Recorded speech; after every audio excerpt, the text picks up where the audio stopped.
Welcome, and thank you for joining us this afternoon. Today, we celebrate one of our greatest benefactors, Letty Pate Whitehead Evans, and today, we are also excited to honor Westminster Canterbury Richmond resident Lucy Boswell Negus, who is the 2021 Letty Pate Whitehead Evans Award recipient. This award for leadership service is Westminster Canterbury Richmond's highest honor, and Lucy is most deserving because Lucy founded the Westminster Canterbury Foundation in 1980. You'll hear much more about Lucy's incredible service throughout this program. Like every other event this past year, we're unable to gather in person like we have in the past in the Sarah Bell November Theater to honor our award winner and the legacy of Letty Pate Whitehead Evans. However, if there's one thing we've learned from the COVID-19 pandemic, it is that we are, as a community, we're adaptable. What's more, we know how important traditions are here at Westminster Canterbury. And we're not going to allow our inability to gather together in person to prevent us from celebrating one of Westminster Canterbury's most important traditions, Letty Pate Day. Now, this year it's in spirit. We've asked several special friends of Westminster Canterbury to be part of today's celebration. You'll hear from our corporate board chair, Tom Thompson, and our foundation board chair, John Thomas. I know you'll greatly enjoy a special conversation between our awardee, Lucy Boswell Negus, and the person who currently holds Lucy's former position here, Gail Hunter Hagland, our Vice President of Resource Development. Lucy will share some of her vast knowledge of the interesting history of the Westminster Canterbury Foundation. We also like to extend a special welcome to Lucy's family, who we hope are watching today, her sons, Stephen and Taylor Negus, and her daughter, Tyler Snido, and their families. We certainly wish we could all be together to celebrate your mother, but we send our love and our gratitude to you virtually. I also want to acknowledge members of the Claiborne family, whom some of you know. The late Dr. Herbert A. Hobie Claiborne Jr., who sadly passed away this year, was chair of the Letty Pate Foundations for many years, and through his work provided a great service to Westminster Canterbury Richmond. Dr. Claiborne assured that Letty Pate Whitehead Evans' legacy continued by providing generously for our fellowship program since our founding. Hobie Claiborne III now has assumed his father's role, and we welcome the Claiborne family who may be watching. We welcome our Westminster Canterbury trustees, past and present. I want to thank you for your service and for joining us today. We also recognize and welcome former Letty Pate Award recipients who may be watching, especially those who are residents here at Westminster Canterbury Richmond. These residents are Ed Adams, Jane Boynest, her husband Bill Boynest won the award, L.H. Ginn III, the Reverend Canon Bob Hetherington, Elizabeth Lee for her husband Harry Lee, Lou Oates for her husband John Oates, Betsy Waring King, Jim Watkinson, and all of the volunteers of the Shops on Main, the Unique Boutique, the Fall Craft Fair, and Small Crafts. We thank each and every one of them for their distinguished service to the mission of Westminster Canterbury. Now we're excited to begin our program. First, we invite you to learn more about the tradition of Letty Pate Day here at Westminster Canterbury. Since Westminster Canterbury Richmond opened in 1975, the Letty Pate Whitehead Foundation has been an instrumental partner in philanthropy. The Letty Pate Whitehead Foundation continues the legacy of inspiring generosity that Letty Pate Whitehead Evans began with her support of the Protestant Episcopal Church home. Over the past decades, Mrs. Evans' generosity has changed the lives of hundreds of seniors in need who otherwise would be unable to afford a healthy retirement. With gratitude, we celebrate the anniversary of Mrs. Evans' birth each February and honor her enduring generosity with the annual presentation of the Letty Pate Whitehead Evans Award, to a distinguished leader whose service has significantly benefited Westminster, Canterbury, Richmond. This award is our highest honor. To celebrate Letty Pate Day, our pastry expert, Miles Young, bakes the famous and prized Letty Pate cookies, which are only available once each year. The secret recipe is stored in our vault, accessible only to Miles. What we do know is that the cookies contain a special ingredient, Coca-Cola. Miles oversees a small team that bakes thousands of cookies, each rolled by hand. Each year they bake more than 250 dozen Letty Pate cookies. It is a tradition for Westminster Canterbury Foundation staff to pack cookies to send to the Letty Pate Whitehead Foundation in Atlanta with our sincere thanks. Mrs. Evans' philanthropy continues to be a vital part of our community's fellowship program and has allowed us to serve more than 500 seniors in need since our founding. We are deeply grateful to the foundations that bear her name, and we love holding this special annual celebration to honor her incredible legacy of inspiring generosity. We send our deepest thanks to the Letty Pate Whitehead Foundation trustees and staff for all you make possible. As you can see, Letty Pate Day is something that our community looks forward to each year. Now I'd like to introduce to you Tom Thompson, Chair of the Westminster Canterbury Board of Trustees, who will say a few words about our award recipient.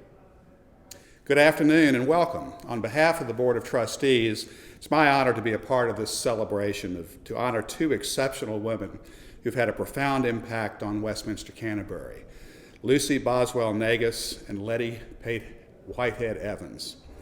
Many of you know that Lucy worked for the Westminster Canterbury Foundation for many years, more than 25 to be exact.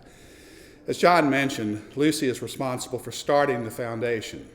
Quite simply, without her, Westminster Canterbury Foundation would not exist.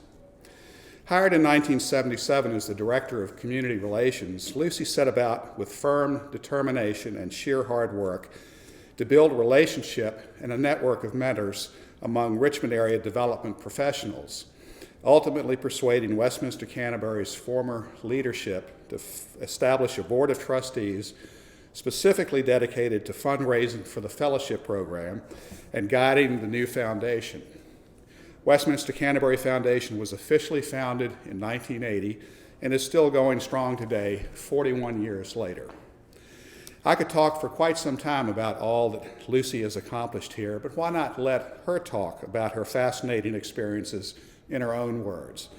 We all have so much we can learn from Lucy. Please join me in welcoming the 2021 Letty Pate Whitehead Evans Award winner, Lucy Boswell Negus, and Westminster Canterbury Foundation's Vice President for Resource Development, Gail Hunter Hagland. Greetings. I'm Gail Hunter Hagland. I'm the Vice President, Resource Development here at Westminster Canterbury, Richmond. And I am honored and thankful to be here today with Lucy Boswell Negus, the very first person to hold my job. In fact, she's the person who created my job. Often, we bring in an outside speaker for Letty Pate Day, but this year is different. And this year we had the opportunity to talk with the person with such a rich knowledge of our legacy and our award winner. So we are doing an interview, and I hope you enjoy it. Today, we're here to honor Lucy Boswell Negus, the Letty Pate Whitehead Evans Award winner. It's so perfect that Lucy received this award, and you'll learn more about why as our program goes on. But let me congratulate you, Lucy. And now, I'd like to put you to work again. Ever since I arrived, Lucy, about 7 years ago now, you have graciously shared so much of our organization's history and traditions. I'm only the fourth person to hold the job that you founded. Today, I'm so glad you agreed to visit and share some of your wisdom and your memories from your time here with our audience. Thank you, Gail, for welcoming me. This is a very special occasion for me, and I'm grateful for all you've done to make it happen. Well, Lucy, tell us a little bit about what you were originally hired to do here and how that grew into plans to start a whole foundation. Such an ambitious undertaking. Gail, it was early in 1977. What was that, 44 years ago, when Westminster Canterbury House, as it was originally called then, was just starting up, and everything here was absolutely new, raw and new. Nothing interesting, really, to look at. It was also very new that the general public wasn't familiar with it at all. As you know, Westminster Canterbury was a faithful creation of the Presbyterian and Episcopal churches in the Diocese of Virginia and the Synod of the Virginias. And their new facility here at Westbrook Avenue was a continuing care retirement community, a CCRC, which was also a totally new concept in retirement living and lifetime care of the senior population. So I came on board, and my first title here, job title, was Director of Community Relations. That meant that I was to inform all of our constituents throughout the Richmond area, throughout the Synod of the Virginias, throughout the diocese, of everywhere we could reach, about the CCRC in general, and specifically about the Westminster Canterbury CCRC. With my one wonderful team member, Carolyn Raskin, I was to do this everywhere, through newsletters, newspapers, magazine articles, radio and TV spots, Wow. traveling slideshows, and lots of public speaking. And oh yes, one other thing.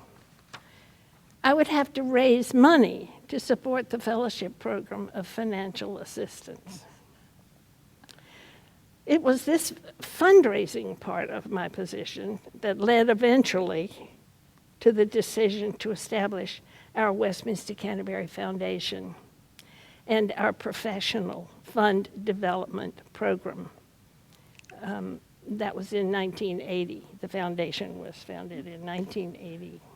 Lucy, I just find it amazing that that one little more thing that you needed to just raise a little bit of money, that must have been that's the main thing we do now, so that's amazing. But recruiting trustees to our board now is one of the most important things that we do. So I can only imagine that recruiting those pioneer trustees for that very first board must have been quite something. Well, you know, Gail, as it was, I needed all the help I could get. We always do. The first leader to join us as a trustee of the foundation was W. Thomas Rice, and he was the CEO of the Seaboard Coastline Railroad, soon after to become CSX Corporation. Tom was a dedicated church member and a seasoned business executive, and he had an impressive history, personal history, of raising money for other nonprofit institutions in Virginia, and that was what I wanted. Right. Another great trustee was Thomas C. Bushell, who was the founder and president of the Bank of Virginia. And these two gentlemen were followed through the years by many, many other outstanding trustees. There sure have been, Lucy. You know, today is Letty Pate Whitehead Evans Day. That's why we're here. But we might not know one single thing about that remarkable lady had it not been for you. So tell me, how did you learn about Letty Pate? Well, you know, Gail, we were so fortunate here in the brand new Westminster Canterbury house because there was a formal oil painting of a mysterious woman that we had. And while we didn't know who she was, I thought she must be very important to the new Westminster Canterbury because they had placed her prominently in one of the parlors. And I said, who is this? I was looking for something to talk about, and I wanted to talk about her. As I asked and asked about the lady in the portrait, I did come across some people who were familiar with her and who knew her as Letty Pate Whitehead Evans, a wealthy Virginia lady who during her lifetime had been very generous to the Protestant Episcopal Church home here in Richmond. Their home was a predecessor of Westminster Canterbury, and that home had owned the portrait.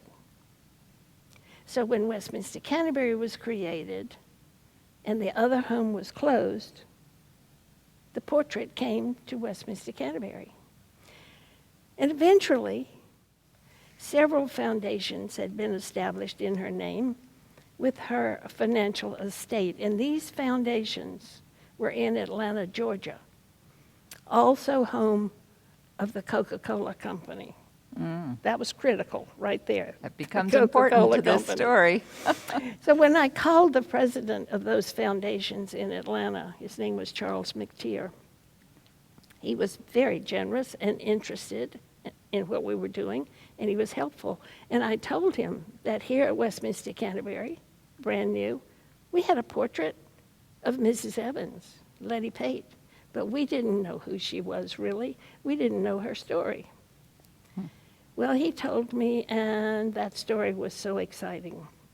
From Mr. McTeer in Atlanta, I learned about Mrs. Evans' first marriage, about her husband, Joseph Whitehead, and his interest in the Coca-Cola Company, and about his leadership part in creating the Coca-Cola bottling company.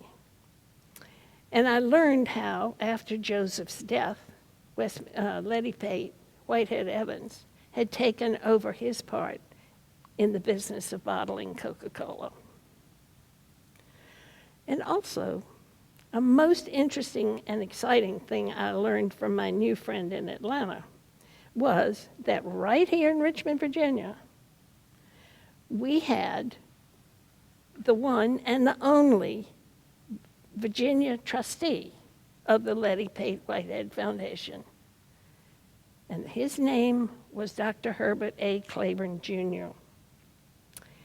Well, as I became friends with Dr. Claiborne, who was then called Hobie, he told me all about the relationship that he and his family, the Claiborne family, had had with Letty Pate Whitehead Evans and her husband in Hot Springs over the years. And he told me of her very generous philanthropy here in Richmond and of her eventual burial here in Richmond at Hollywood Cemetery. You know what, Lucy? In the world of fundraising, we have a word for learning about donors and their interest. It's called prospect research. And I have to think that your discovery of Letty Pate Whitehead Evans and her story and her philanthropy has to be one of the all-time standout moments in prospect research in the 20th century. So congratulations. Every year, when we can gather in the Sarah Bell November Theater to celebrate Letty Pate Day in our traditional way, I have the honor of telling the Letty Pate story. But I learned absolutely everything I know from the book you wrote, The View from Malvern Hall. And I'm just going to hold it up so you can see this book. We're going to tell her story together, Lucy. And there are just so many wonderful facts and stories in this book. And I want you to know that this book, The View from Malvern Hall by Lucy Boswell Negus, is available in the resident library to borrow, and you can also loan it from the foundation offices. We'd love to have you read it. But I'm wondering, as I've read it many times, this is my own very well-worn copy, I'm wondering, where did you discover the sources to research to write this great book? Well, it took some traveling. I was, from the stories I heard from people in Richmond, especially from Dr. Hobie Claiborne and Charles McTeer in Atlanta, I learned where she was born in Bedford County, Virginia, and where she had lived and raised her family in Atlanta, and where she had lived during her second marriage to Colonel Evans in Hot Springs, Virginia, and where she had died and was laid to rest in Richmond. So I went to all of those places, seeking to know her as the intelligent, generous, courageous person that I thought she was. I think you got her absolutely right. So for anyone who is unfamiliar, Letty Pate was born and grew up on a rather poor farm in Bedford County, Virginia. And that farm suffered during and after the Civil War. She was born in 1872, the youngest child in the household. Happily, her parents prioritized her education. She grew up, as you say, Lucy, to be an interesting and attractive young woman with dignity, resourcefulness, and a mind open to adventure. When she was in her early 20s, she fell in love with Joseph Whitehead, a young lawyer, 8 years her senior. They settled in Chattanooga, where Joseph was an attorney. But apparently, Joseph, like many of that day, enjoyed a certain delicious, refreshing, exhilarating, invigorating, fizzy drink available only in the drugstore, Coca-Cola. And he had a good idea. So Lucy, tell us what he did with that idea, because I think you have a lot in common with Joseph and Letty. You proved yourself to be incredibly resourceful and entrepreneurial too. So you take up the story from here. Well, Gail, Joseph Whitehead, as you say, was Letty's first husband, and he was the father of their 2 sons. And the Whitehead family lived in those days in Tennessee, where Joseph was an attorney for the city of Chattanooga. In 1903, when their sons were quite young, this family moved to Atlanta, where Joseph and his legal partner were negotiating a business contract with Asa Griggs Candler, a druggist and the owner of the secret recipe for the Coca-Cola syrup. Mr. Candler sold common stock in his new company, and he also sold the drink made from the Coca-Cola syrup in his own drugstore. And he sold the rights for people, other druggists, to buy the syrup from him so that they could sell in their stores all around the country and at their soda fountains. Joseph Whitehead imagined the potential of Coca-Cola syrup beyond the soda fountains, and he was ready to bargain with Asa Candler. Now, while Coca-Cola sales were brisk at soda fountains, Joseph and his partner reasoned that people would like to be able to take it home with them to enjoy whenever and wherever they pleased. So, visiting Asa Candler, they convinced him that the sales of his syrup, Candler's syrup, would greatly increase if he would allow them to sell the finished drink in take-home bottles. Reluctantly, Candler agreed to let them try this. And in July 1899, he signed a short contract with the 2 entrepreneurs, granting them bottling rights for most of the United States. And he charged them $1. Lucy, is that because Mr. Candler thought this was silly and would never work, that he only charged $1? Yeah, he thought it wouldn't work. There we go. So he charged them $1 for this silly notion they had of putting the stuff in bottles. That was the best dollar anybody ever spent. Now, then Whitehead went to work for his own newly created Atlanta Coca-Cola bottling company to recruit men willing to be local bottlers and salesmen in communities all around the country, as he had been given the rights to do. It was exhausting, though successful work. And eventually his health was badly affected, and at the age of 41 years, he died of pneumonia, leaving Letty and their 2 boys a life with their husband and father, but also with the rapidly growing Atlanta Coca-Cola Bottling Company and its franchises that Joseph had established all across America. Wow. Yeah. And this is where Letty Pate Whitehead did something very unusual for her time. She took up the reins and she ran the company. She became a magnate of industry, eventually becoming the first known woman to sit on a major corporate board, that of Coca-Cola. And you, Lucy, you started this foundation when it was a bit unusual for a woman to lead such an effort. And all this would be really interesting if we were just talking about women's history. But there's more, of course. More that continues to make a big impact here at Westminster Canterbury. So Lucy, tell us how that impact started. Well, as we mentioned, Letty with her husband, Colonel Evans, had been longtime neighbors and friends with the Claiborne family at their summer home community in Hot Springs, Virginia.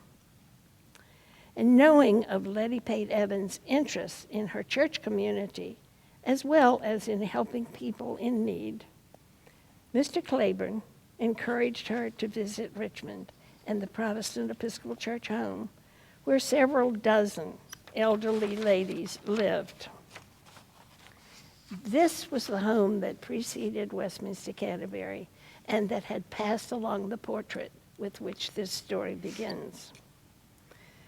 When visiting Richmond, Letty Pate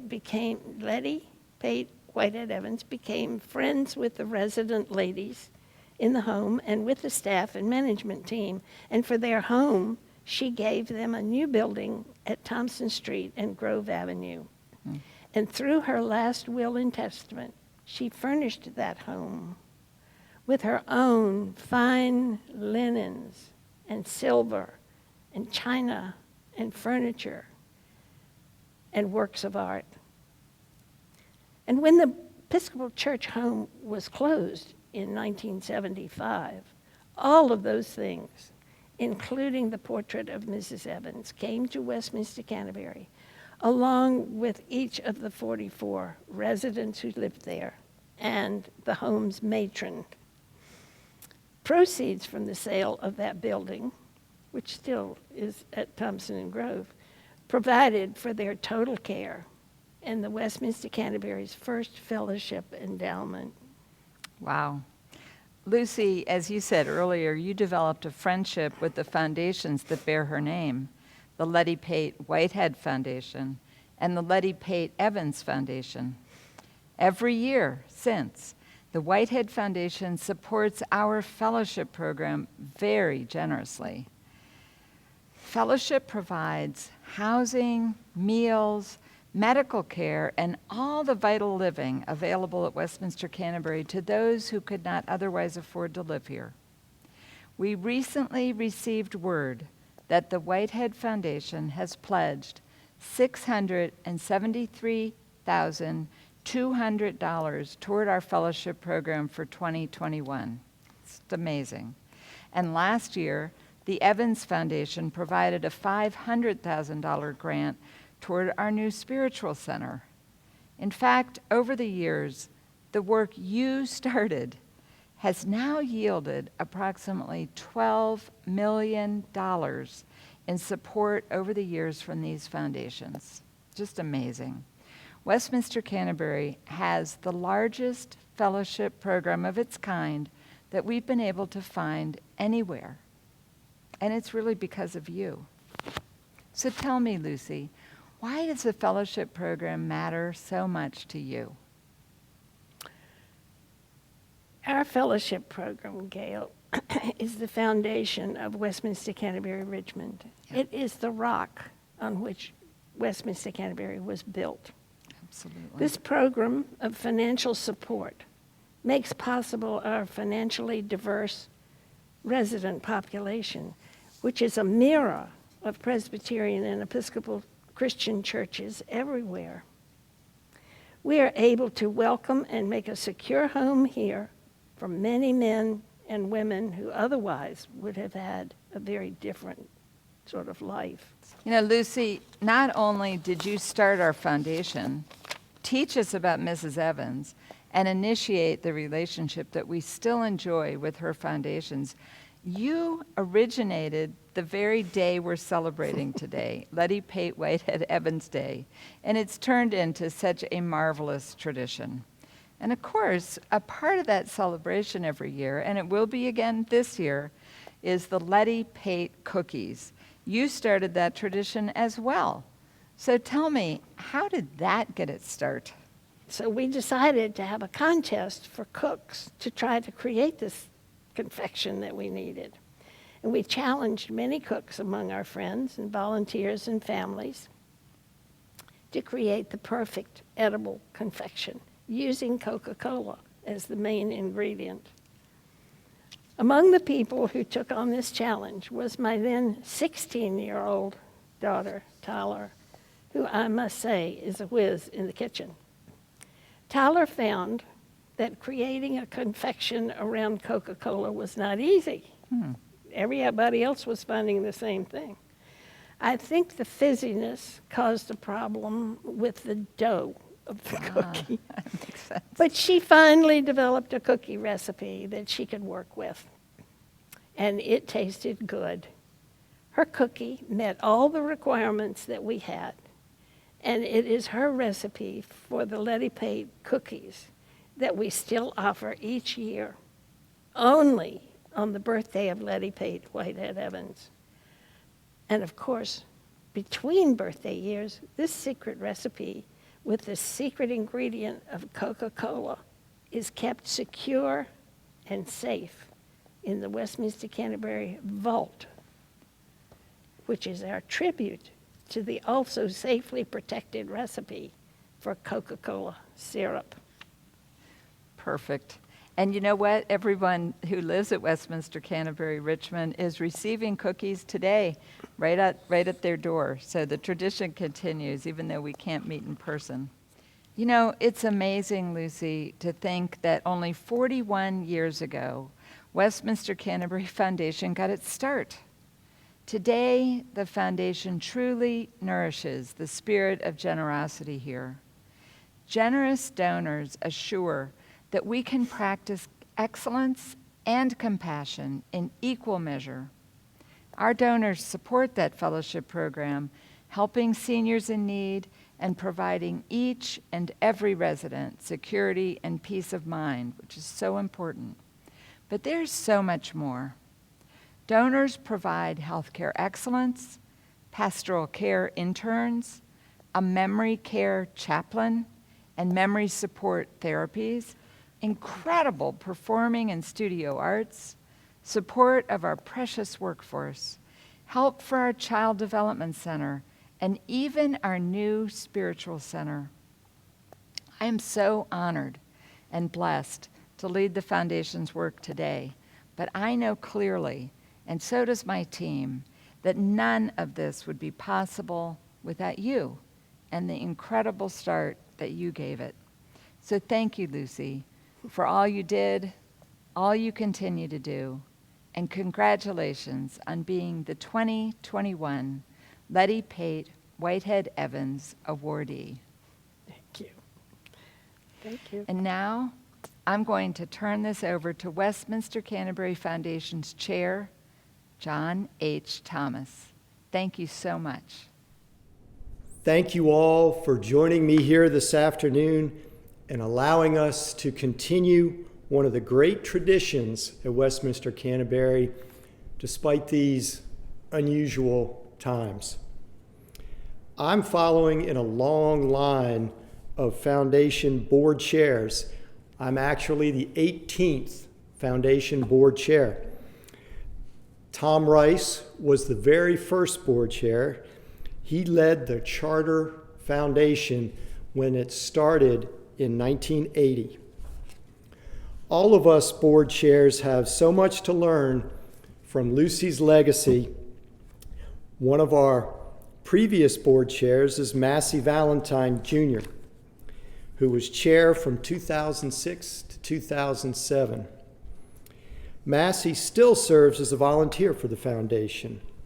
His time as board chair overlapped with Lucy's time at Westminster Canterbury, and her remarkable book, The View from Malvern Hill, was being published. A copy of that book right here in the Letty Pate Whitehead Evans room. A few moments ago, you heard Gail and Lucy discuss the extensive process of writing this book. The book opens with a tribute to Lucy from Massey and Peter Toms, who represented the Westminster Canterbury Corporate Board, and I share some of their words of appreciation with you today. Together with volunteer leaders, Lucy established the framework for philanthropy at Westminster Canterbury Richmond when she became its first development professional in 1977. She spearheaded our recognition of Westminster Canterbury's greatest benefactor of fellowship assistance with annual celebrations of Letty Pate Whitehead Evans Day beginning in 1985. Throughout her career, Lucy has demonstrated her own passion for philanthropy and has inspired others in that spirit. Like I do, Massey greatly admires and respects Lucy and has learned much from her. Massey shared these thoughts about his time working with Lucy. No doubt the foundation would not be what it is today without Lucy's dedicated service.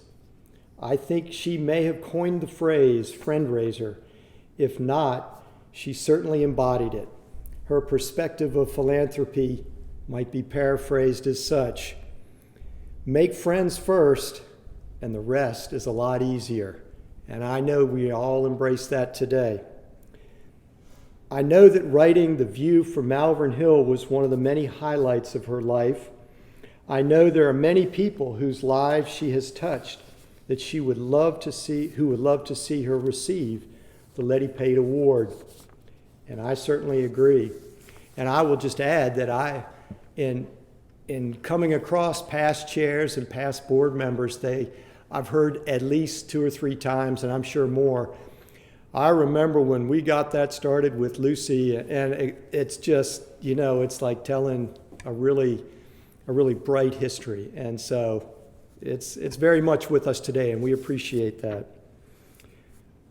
Thank you, Massey, for sharing your kind words. The Letty Pate Whitehead Evans Award for Distinguished Leadership Service was established in 1985.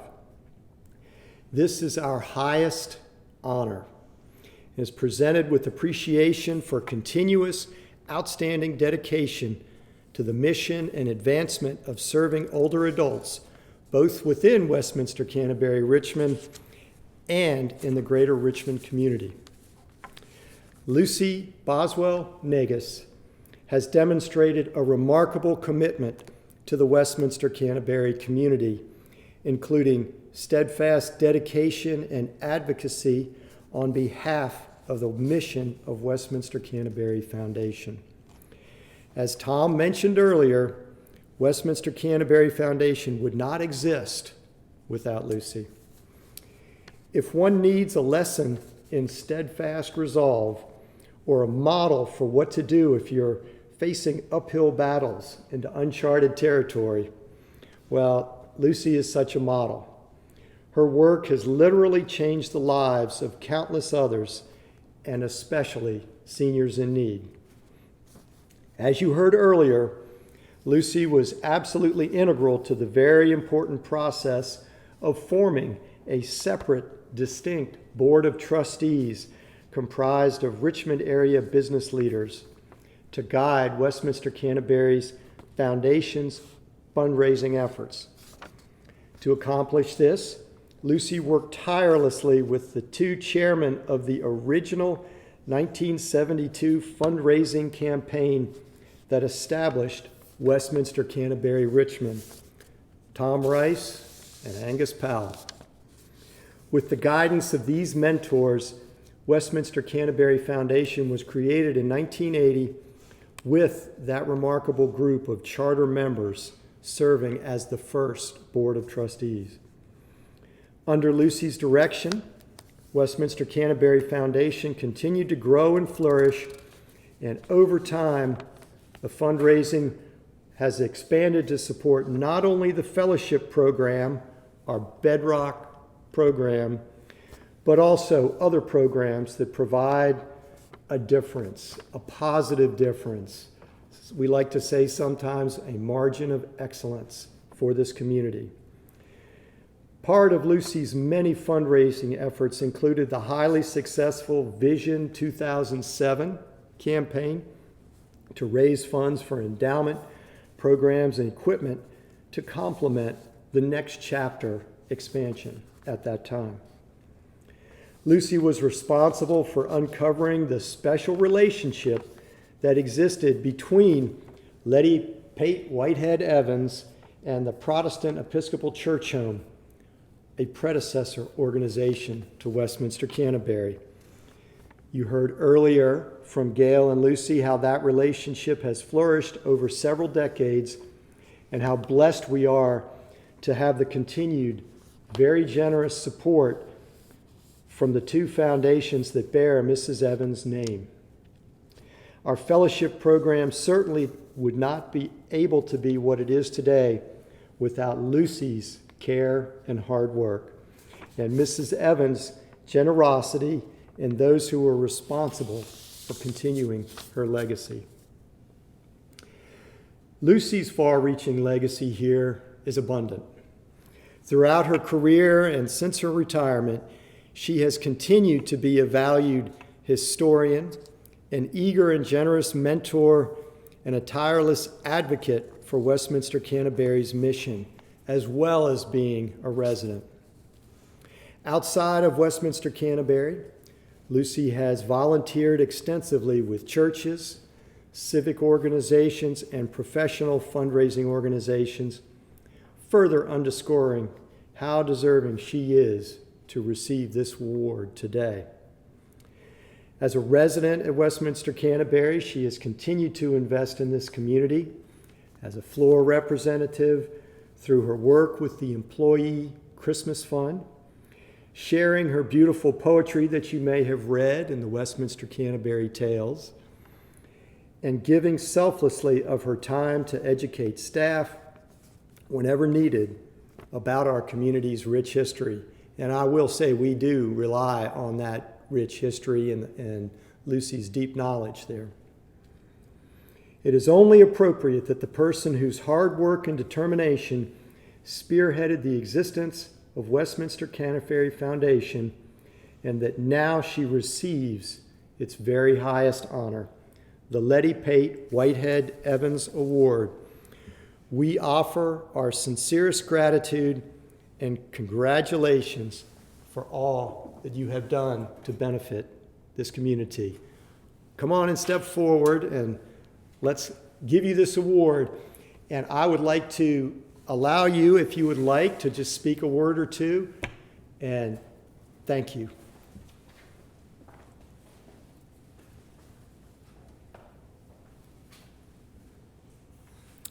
Thank you, John. Thank you, Gail.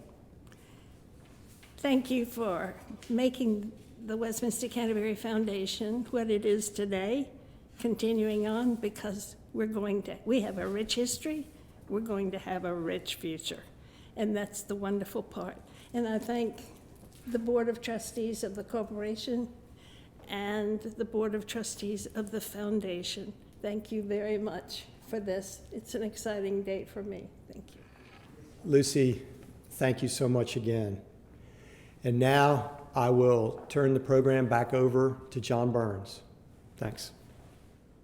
Congratulations again to Lucy. This is very well deserved. We're grateful for all you've done and all you continue to do. I know all of you out there will join us in congratulating Lucy. Gail and Lucy spoke of the tradition of the special Letty Pate cookies. Earlier this week, foundation staff mailed several tins of cookies to our friends at the Letty Pate Whitehead Foundation in Atlanta. We are grateful to our friends there for so faithfully stewarding Miss Evans' legacy. Here on campus, we've been delivering cookies to our residents and staff in safe ways so that this wonderful tradition can be celebrated this year. We send our sincere thanks to our wonderful dining team for their help in making these cookies possible, especially Miles Young, who bakes literally thousands of Letty Pate cookies each year. We know this tradition brings joy to our residents and our staff. Please know that today's program will air again at 7 p.m. today on TV 970 and is always available on YouTube. We invite you to share this with your family and friends so they, too, may take part in watching this celebration later. This concludes our 2021 Letty Pate Whitehead Evans Day celebration. Thank you for joining us for this very special day at Westminster Canterbury. Have a wonderful afternoon.